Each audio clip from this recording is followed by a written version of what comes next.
In the heat of Karnataka politics, जब elections का मैदान अलंद कॉन्स्टिट्यूएंसी में गर्म था, तब शायद किसी ने सोचा भी नहीं था कि वोट चोरी का एक ऐसा स्कैम सामने आएगा जो पूरे स्टेट की पॉलिटिकल मोरालिटी को हिला देगा। आज जब कर्नाटका पुलिस की स्पेशल इन्वेस्टिगेशन टीम ने फॉर्मर बीजेपी एमएलए सुभाष गटेदर के घर से सीसीटीवी फुटेज रिकवर किया है, पूरे केस ने एक एक्सप्लोसिव ट्विस्ट ले लिया है। एसआईटी का कहना है कि फुटेज में गटेदर के एसोसिएट्स को कुछ डॉक्यूमेंट्स जलाते हुए देखा गया और ये डॉक्यूमेंट्स एलिजली अलंद के वोटर लिस्ट थे। जी हाँ, इंडियन एक्सप्रेस की रिपोर्ट के मुताबिक एसआईटी ने एक डिजिटल वीडियो रिकॉर्डर भी गटेदर के रेजिडेंस से रिकवर किया है, जिसका फॉरेंसिक एनालिसिस चल रहा है। केस में कुछ लेटेस्ट अपडेट्स प्रोसिक्यूटर ने सामने रखे हैं, जिसने कांग्रेस लीडर राहुल गांधी के वोट चोरी एलिगेशन को और ज्यादा वेटेज दे दिया है। तो क्या है ये अपडेट्स, आइए जानते हैं और देखते हैं कि कैसे ये केस अब और ट्विस्टेड और इंटरेस्टिंग हो गया है। दर्शकों, प्रोसिक्यूटर ने कोर्ट को बताया that the DVR from the residence of the petitioner has been recovered and sent for forensic analysis. A mirror image of the DVR which has been retrieved under due process has revealed the burning of material. मतलब footage सिर्फ एक technical recovery नहीं है, ये एक visual proof है कि कुछ एविडेंस जानबूझकर डिस्ट्रॉय किया गया था। इस डेवलपमेंट के बाद गटेदर, उनके बेटे हर्षा गटेदर और एसोसिएट तिप्पर रुद्रा ने एंटीसिपेटरी बेल के लिए स्पेशल कोर्ट का दरवाजा खटखटाया, लेकिन कर्नाटका सरकार ने इस बेल प्ली का विरोध करते हुए कहा कि जब वोट चोरी के इतने क्रेडिबल प्रूफ्स मिल रहे हैं, तब ऐसे सीरियस इन्वेस्टिगेशन के दौरान बेल देना इन्वेस्टिगेशन के प्रोसेस को डीरेल कर सकता है। सरकार के प्रोसिक्यूटर ने कहा, This case cannot be seen as politically motivated as the FIR was filed by local election commission officials after a preliminary inquiry on Congress Aland candidate B.R. Patil's complaint। आपको बता दूं कि B.R. पटेल, जिन्होंने 2023 के election में गटेदर को 10,348 vote से हराया था, वही कांग्रेस के स्ट्रॉन्ग मैन हैं, जिन्होंने पहली बार 2023 के फरवरी में इस एलिज्ड वोट डिलीशन कॉन्स्पिरेसी को हाईलाइट किया था। उस वक्त इलेक्शन कमीशन ने भी प्रिलिमिनरी इंक्वायरी के बाद पुलिस कंप्लेंट फाइल की थी और तभी पता चला कि 6,000 से ज्यादा वोटर डिलीशन एप्लीकेशंस ऑनलाइन डाले गए थे, जिसमें से सिर्फ 24 ही जेन्युइन निकले, बाकी सब फेक एंट्रीज थे। मतलब किसी ने सिस्टमैटिकली अलंद के वोटर लिस्ट से नाम मिटाने की कोशिश की थी, और वो भी इलेक्शन के पहले। अलंद वोट थेफ्ट स्कैम एक तरह से कर्नाटका की डेमोक्रेसी की क्रेडिबिलिटी टेस्ट जैसा बन गया है। जब कांग्रेस लीडर राहुल गांधी ने एक मंथ पहले अपने प्रेस कॉन्फ्रेंस में इस केस को हाईलाइट करते हुए कहा कि वोट चोरी is the biggest threat to the democracy, तब लोगों ने शायद समझा था कि ये एक पॉलिटिकल जाइब है। लेकिन अब एसआईटी के सीसीटीवी रिकवरी और डीवीआर फॉरेंसिक प्रूफ ने उनके शब्दों को एक फैक्चुअल ग्राउंड दे दिया है। एसआईटी ने अपनी इन्वेस्टिगेशन में और भी शॉकिंग डिटेल्स डिस्क्लोज की हैं। रिपोर्ट के मुताबिक उन्होंने एक call centre like setup trace किया था, जहां पर 80 रुपीज पर डिलीशन के रेट पर लोगों से ऑनलाइन एप्लीकेशंस करवाए जा रहे थे। मतलब हर एक फेक डिलीशन के पीछे एक ऑर्गेनाइज्ड रैकेट था, एक ऐसा डाटा सेंटर जहां से वोटर लिस्ट मैनिपुलेशन का पूरा बिजनेस चल रहा था। ये भी कहना गलत नहीं होगा कि ये सिर्फ एक कॉन्स्टिट्यूएंसी का स्कैम नहीं, बल्कि इलेक्टोरल प्रोसेस की क्रेडिबिलिटी के लिए एक अलार्म बेल है। एसआईटी को सस्पिशन है कि यही डाटा सेंटर दूसरी कॉन्स्टिट्यूएंसीज के वोटर लिस्ट के मैनिपुलेशन के लिए भी यूज हुआ था। लेकिन गटेदर कैंप अपनी तरफ से इस पूरे केस को पॉलिटिकल वेंडेटा बता रहे हैं। उन्होंने कोर्ट में कहा, the case pertaining to alleged voter deletion in Aland is politically motivated and the FIR didn't name us. उनका कहना था कि एसआईटी के सर्चेस इलीगल थे क्योंकि वारंट सिर्फ काला बुरागी प्रॉपर्टीज के लिए थे, उनके अलंद रेजिडेंस के लिए नहीं। गटेदर ने मीडिया से बात करते हुए कहा, they did not get anything.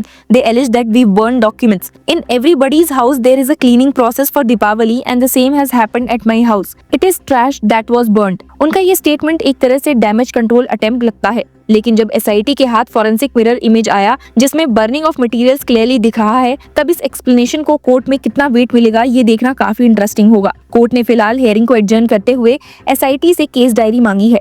साथ ही कोर्ट ने ऑब्जर्व किया कि अब तक जितने आईपीसी सेक्शंस लगाए गए हैं वो सब बेलेबल है। ये ऑब्जर्वेशन डिफेंस के लिए एक रिलीफ पॉइंट जरूर है, लेकिन इन्वेस्टिगेशन अभी बहुत अर्ली स्टेज पर है। एसआईटी ने अपने एफिडेविट में कहा कि इन्वेस्टिगेशन में डिले सिर्फ इसीलिए हुआ क्योंकि इलेक्शन कमीशन ने उनके रिपीटेड रिक्वेस्ट के बावजूद डिजिटल रिकॉर्ड्स और वोटर ऐप डाटा शेयर नहीं किया। प्रोसिक्यूटर ने कोर्ट को बताया, the SIT is expecting a response from the election commission at the earliest. ये स्टेटमेंट अपने आप में एक सीरियस क्वेश्चन रेज करता है।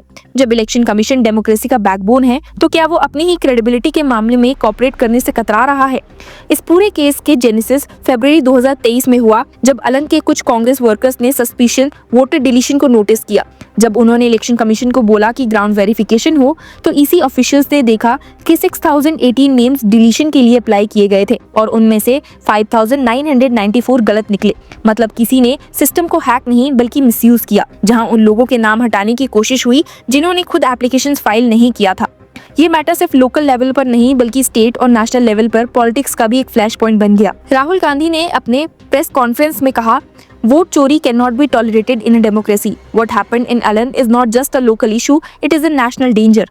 उसके बाद से बीजेपी और कांग्रेस के बीच अलन एक सिंबॉलिक बैटल ग्राउंड बन गया है। बीजेपी के सपोर्टर्स कहते हैं कि एसआईटी इन्वेस्टिगेशन का टाइमिंग सस्पिशियस है, क्योंकि अब जब कर्नाटका में कांग्रेस गवर्नमेंट है तब पुराने बीजेपी लीडर्स को टारगेट करना एक पॉलिटिकल रिवेंज जैसा लगता है। लेकिन सरकार के प्रोसिक्यूटर ने क्लियर किया, the case was registered by EC officials not by Congress, it's based on evidence not politics.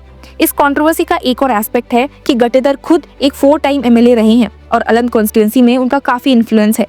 हर्ष गटेदर उनके बेटे जिला पंचायत रिप्रेजेंटेटिव है और उनका लोकल नेटवर्क काफी स्ट्रांग माना जाता है। इसीलिए अगर वोटर डिलीशन का रैकेट उनके सर्कल से लोगों से लिंक्ड पाया गया तो इसका पॉलिटिकल इम्पैक्ट बहुत बड़ा हो सकता है। एसआईटी ने 26 सितंबर 2025 को अपना फॉर्मेशन अनाउंस किया था, जब पुरानी इन्वेस्टिगेशन का पेस स्लो था। अक्टूबर के 3rd वीक में उन्होंने गटेदर के कालाबुरागी और अलन प्रॉपर्टीज में रेड्स भी की। रेड के बाद उन्हें जो डाटा और डिवाइसेस रिकवर किए उनमें से ही ये डीवीआर सबसे क्रूशियल साबित हुआ है। लीगल एक्सपर्ट्स कह रहे हैं कि अगर फॉरेंसिक एनालिसिस कंफर्म करता है कि सीसीटीवी फुटेज ओरिजिनल है और कोई टैंपरिंग नहीं हुई, तो ये evidence prima facie voter list tampering के कॉन्स्पिरेसी को प्रूव कर सकता है। एक सीनियर एडवोकेट ने कहा है, if the footage truly shows attempts to destroy voter list, it amounts to destruction of evidence under section 204 of the IPC, which though bailable is still a serious obstruction to justice। अभी के लिए special court ने SIT को next hearing तक अपना case diary submit करने को कहा। कोर्ट ने ये भी पूछा कि 2023 के फरवरी से लेकर सितंबर 2025 तक इन्वेस्टिगेशन इतनी डिले क्यों हुई। प्रोसिक्यूटर ने जवाब दिया है कि इलेक्शन कमीशन के कोऑपरेशन ना मिलने के कारण प्रोग्रेस स्लो थी। इस केस के पॉलिटिकल रेजोनेंस के बावजूद लीगल कम्युनिटी में एक बड़ा डिबेट चल रहा है, क्या इंडिया के digital voter management system secure है? अगर किसी एक कॉन्स्टिट्यूएंसी में ₹80 पर डिलीशन के रेट पर ऑनलाइन फेक एप्लीकेशन सबमिट हो सकते हैं, तो इसका मतलब है कि सिस्टम वल्नरेबिलिटी नेशनल लेवल पर भी हो सकती है। अलन वोटर डिलीशन स्कैम अब एक लोकल इलेक्टोरल स्कैंडल से बढ़कर नेशनल लेवल केस स्टडी बन गया है। ये एक रिमाइंडर है कि डेमोक्रेसी सिर्फ बैलेट से नहीं बल्कि डाटाबेसेस से भी सिक्योर होनी चाहिए। जिस सिस्टम पर हम अपना वोट रजिस्टर करते हैं, अगर उसमें मैनिपुलेशन पॉसिबल है तो फिर जनता के मैंडेट भी कॉम्प्रोमाइज माना जा सकता है। सुभाष गटेदर का कहना है कि वो इनोसेंट है और ये पूरा मैटर कांग्रेस का ट्रैप है, लेकिन उनके घर से निकले डीवीआर फुटेज और फॉरेंसिक फाइंडिंग्स अगर एसआईटी के क्लेम्स को सपोर्ट करते हैं तो उनका पॉलिटिकल करियर ही नहीं, उनकी पार्टी की क्रेडिबिलिटी पर भी सवाल उठ सकता है। फिलहाल अलन के लोग सिर्फ एक सवाल पूछ रहे हैं, हमारे वोट किसने चुराए? और जब तक उसका जवाब फॉरेंसिक लैब और कोर्ट से नहीं आता, तब तक कर्नाटका का ये पॉलिटिकल थ्रिलर खत्म नहीं होने वाला। अब आप इस न्यू डेवलपमेंट को लेकर क्या सोचते हैं? हमें जरूर बताइए कमेंट सेक्शन में and keep following law chakra.